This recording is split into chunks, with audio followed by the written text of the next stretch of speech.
মধ্যপ্রাচ্যে যুদ্ধের দামামা আর চরম উত্তেজনার মধ্যে ইরানে উদযাপিত হচ্ছে পবিত্র ঈদ উল ফিতর। এক মাস সিয়াম সাধনার শেষে আজ শনিবার দেশজুড়ে উৎসবমুখর পরিবেশে ঈদ পালন করছেন ইরানিরা। তবে এবারের ঈদে উৎসবের চেয়েও বেশি ফুটে উঠেছে সংহতি ও সাহসিকতার চিত্র। আজ ভোরে রাজধানী তেহরানের ইমাম খোমেনি গ্র্যান্ড মসজিদে ঈদের প্রধান জামাত অনুষ্ঠিত হয়েছে। সরকারি টেলিভিশনে প্রচারিত ফুটেজে দেখা গেছে হাজার হাজার মানুষ ভোরের আলো ফোটার আগেই মসজিদে জড়ো হতে শুরু করেছেন।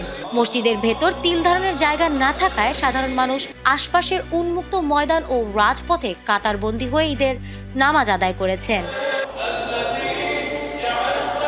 তেহরান ছাড়াও মাশহাদের পবিত্র ইমাম রেজা মাজার শরীফ, আরাক, জাহেদান এবং আবাদান সহ বড় শহরগুলোতে উন্মুক্ত স্থানে বিশাল সব জামাত অনুষ্ঠিত হয়েছে।